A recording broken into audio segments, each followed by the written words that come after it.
आज जो हमारा टॉपिक है बहुत ही सिंपल टॉपिक है और एक इंटरेस्टिंग टॉपिक है. It is this glucose, how can we tell whether it is in alpha और बीटा ग्लूकोज. ठीक है, तो ये डी ग्लूकोज मॉलिक्यूल है. अब डी ग्लूकोज क्यों है उसके लिए भी आपको पिछला वाला जो वीडियो है वो देखना पड़ेगा कि एल ग्लूकोज क्यों नहीं है, डी ग्लूकोज क्यों है, उसके लिए आपको पिछला वाला वीडियो देखना पड़ेगा.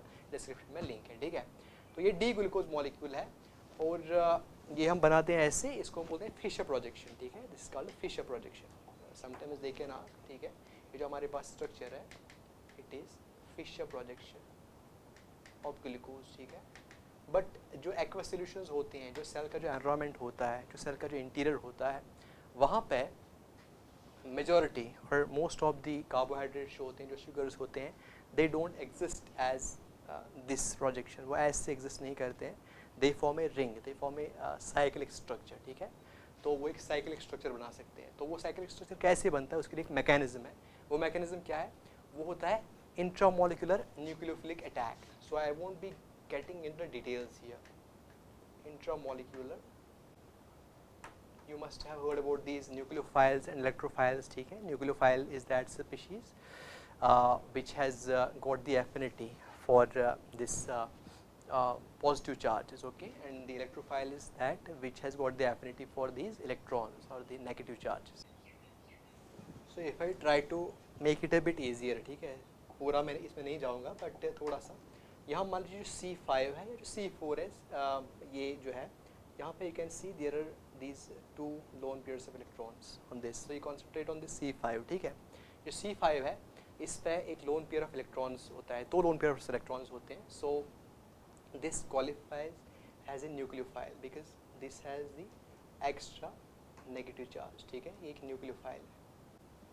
And if you concentrate on this, ठीक है, अगर मैं इसको हटा दूँ, अगर मैं इसको थोड़ा सा, if I want to redraw it, ये ऐसे होगा double bond O and H. ठीक है, सो यू नो ये जो C डबल बॉन्ड O है, यहाँ पे जो O है it attracts these electrons more towards it, so it will develop a partial negative charge और यहाँ पे obviously del पॉजिटिव आ जाएगा. ठीक है, partial पॉजिटिव चार्ज आ जाएगा क्योंकि यहाँ पे डेफिसिट है इलेक्ट्रॉन्स का. ठीक है, so it will act as an electrophile. थोड़ा सा मैं आपको यहाँ पे इसका आइडिया देता हूँ that how does the ring form. ठीक है, इलेक्ट्रोफाइल यहाँ पे बन गया, न्यूक्लियोफाइल यहाँ पे है. So this is the attack, this is the nucleophile attack and this is intramolecular. Intramolecular क्यों? क्योंकि ये एक ही मॉलिक्यूल के अंदर है. ठीक है, इट्स इंट्रामोलिकुलर न्यूक्लियोफिलिक अटैक. तो इससे क्या बन जाता है, ये जो ये वाला C1 होता है, ठीक है, ये एक कोवेलेंट बॉन्ड बनाता है विद दिस O. ये जो O होता है, जो एक न्यूक्लियोफाइल होता है, इसके साथ एक कोवेलेंट बॉन्ड बन जाता है. ठीक है, तो इससे एक रिंग बन जाती है. तो वो रिंग कैसी होती है? It can B of 2 types. ठीक है, ये रिंग 2 टाइप्स की हो सकती है. I will be trying to draw it over here. ठीक है, so it can have 2 variations over here. ठीक है,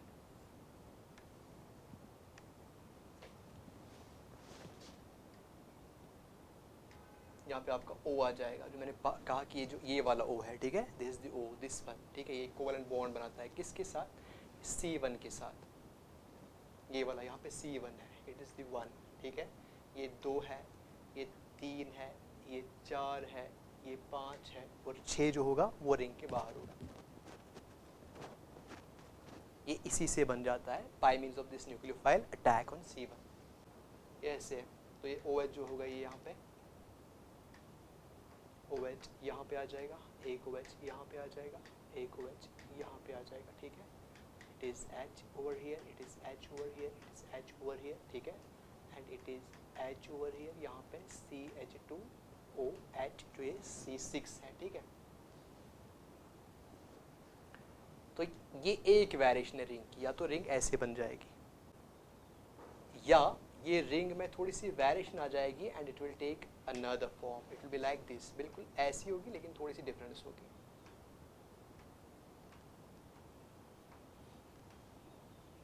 यहाँ पे OH है, यहाँ पे H है, सेम है, OH H है, और यहाँ पे H है, यहाँ पे OH है, यहाँ पे OH है, और यहाँ पे H है, यहाँ पे H था. ठीक है, यहाँ पे CH2OH और यहाँ पे H. ठीक है, so this can be either this और दिस, ठीक है, इन दो रिंग्स में से कोई रिंग बनेगी, ठीक है।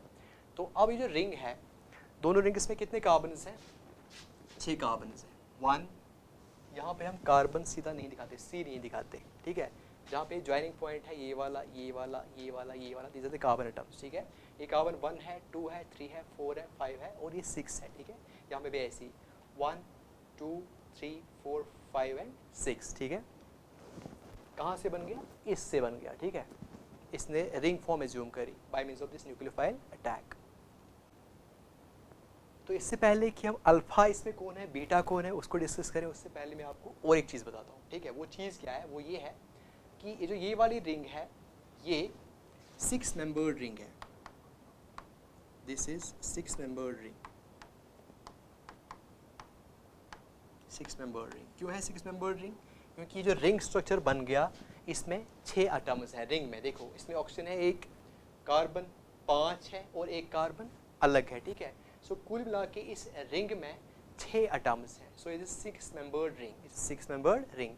और कार्बन्स कितने हैं, वो भी 6 हैं। रिंग में कितने हैं, 5 है, ठीक है, एक बाहर है। ऐसे ही यहाँ पे भी है, 6 मेंबर्ड रिंग है, ठीक है।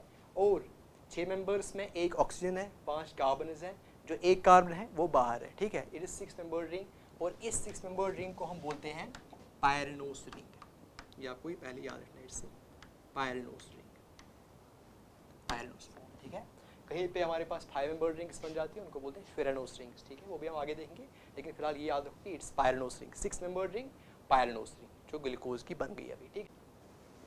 तो सबसे पहले इंपॉर्टेंट जो मुझे याद आई चीज़, वो आपको पहले समझनी है, ठीक है। सबसे पहले हम वही समझते हैं, ठीक है। उसके बाद डिस्कस करते हैं कि अल्फा ग्लूकोज क्या है, बीटा ग्लूकोज क्या है, ठीक है। डी ग्लूकोज तो ये है, ठीक है।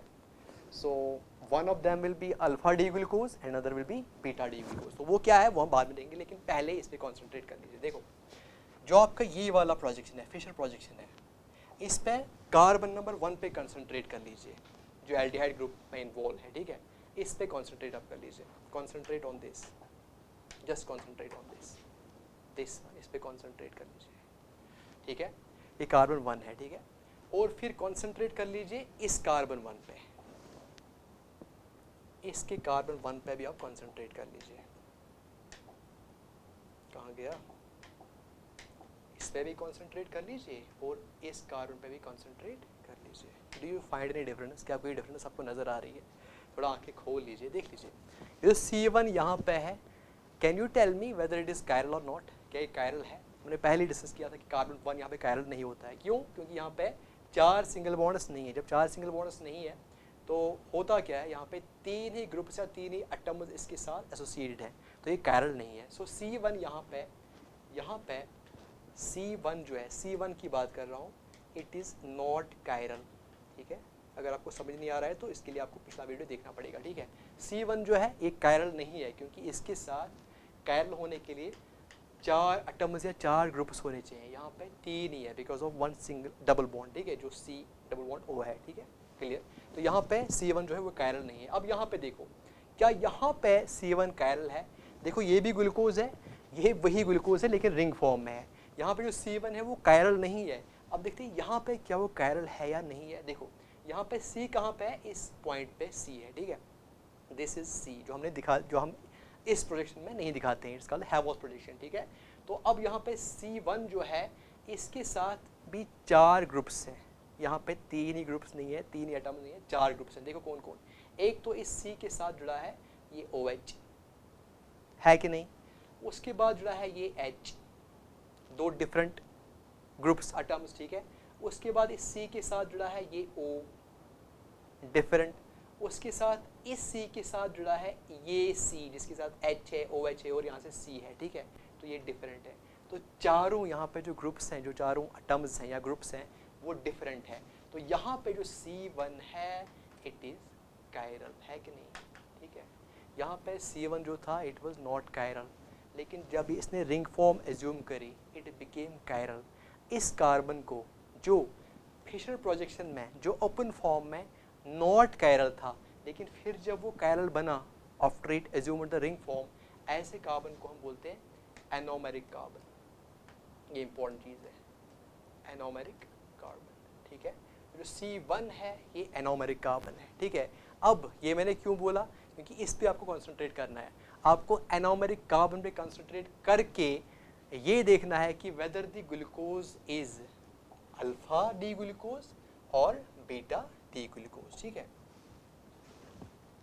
तो अब मैं इस सब को हटाता हूँ, ठीक है, ये सब मैं हटाता हूँ। रिंग फॉर्म जो है it can exist either as this और दिस, ठीक है। तो अब हम किस पे कॉन्सेंट्रेट करेंगे, we will concentrate on the anomeric carbon. Anomeric carbon कौन है, वो कार्बन जो यहाँ पे कायरल नहीं था लेकिन यहाँ पे कायरल बन गया, and that is carbon number 1, ठीक है। कार्बन नंबर 1 पे आप कॉन्सेंट्रेट करोगे, यहाँ पे भी और यहाँ पे भी किया कॉन्सेंट्रेट।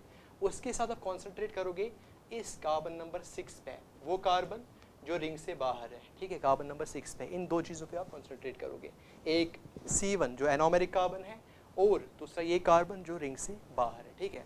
अब देखो इस C1 के साथ जो OH ग्रुप जुड़ा है, इस C1 के साथ जो OH ग्रुप जुड़ा है, बिल्कुल ये वाला OH ग्रुप जुड़ा है, ठीक है। ये दो फॉर्म्स में हो सकता है, ठीक है। It can be either to the side of this carbon जो रिंग से बाहर है, या तो ये इसी के साइड होगा। इफ आई लेट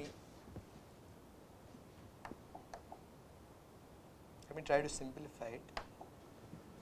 मैं इस ग्लूकोज के दो टुकड़े कर लेता हूँ, यहाँ से इसको मैं दो हाउस में लेता हूँ, यहाँ पे भी मैं इस ग्लूकोज को दो हाउस में लेता हूँ, ठीक है। तो आपने कॉन्सेंट्रेट कर लिया है, ठीक है। तो अब आपको यहाँ पे दिख रहा है कि ये ग्लूकोज के मैंने दो टुकड़े कर दिए, ख़त्म कर दिया। एक ये हाफ है, दूसरा ये हाफ है, इसके भी एक हाफ और दूसरा हाफ। अब अगर ये OH ग्रुप जो एनोमेरिक कार्बन के साथ जुड़ा है, अगर ये OH ग्रुप उसी साइड में है, उसी हाफ में है जिस हाफ में ये कार्बन नंबर 6 है, ठीक है, ऐसी कॉन्फ़िगरेशन को हम बोलते हैं सिस कॉन्फ़िगरेशन। एक ही साइड में दोनों है, एक ही साइड में, इतना क्लियर है। अगर ये ग्लूकोज जो है it is in the other half, एक हाफ में, ये एक हाफ है, ये दूसरा हाफ है, एक हाफ में ये कार्बन है, कार्बन नंबर 6 है, ठीक है। और ये जो OH ग्रुप जो एनोमेरिक कार्बन के साथ है, ये उसी हाफ में नहीं है बल्कि दूसरे हाफ में है, ठीक है। This is trans configuration, OH इसमें ट्रांस कॉन्फ़िगरेशन में, सिस एंड ट्रांस, इतना समझ आया। सिस कॉन्फ़िगरेशन को हम बोलते हैं बीटा, ठीक है, बीटा आइसोमर। और ट्रांस आइसोमर होता है, इसको हम बोलते हैं अल्फा आइसोमर। क्लियर, ठीक है। डी ग्लूकोज तो है यही, ये भी डी ग्लूकोज है, ये डी ग्लूकोज है, so I can call it D glucose, ठीक है, डी ग्लूकोज, ठीक है। ये भी डी ग्लूकोज है। ये डी ग्लूकोज क्यों है, ये हमने पिछली बार डिस्कस किया, ठीक है। अब ये अल्फा है कि बीटा है, ये वाला जो है it is beta D glucose, it is beta D glucose. Why beta, क्योंकि ये सिस कॉन्फ़िगरेशन में है। सिस क्या होता है वो मैंने आपको बता दिया, ठीक है। ये जो अल्फा है अगर ट्रांस कॉन्फ़िगरेशन में होगा then it is alpha D glucose, ठीक है। तो अल्फा डी ग्लूकोज ये हो गया, बीटा डी ग्लूकोज ये हो गया।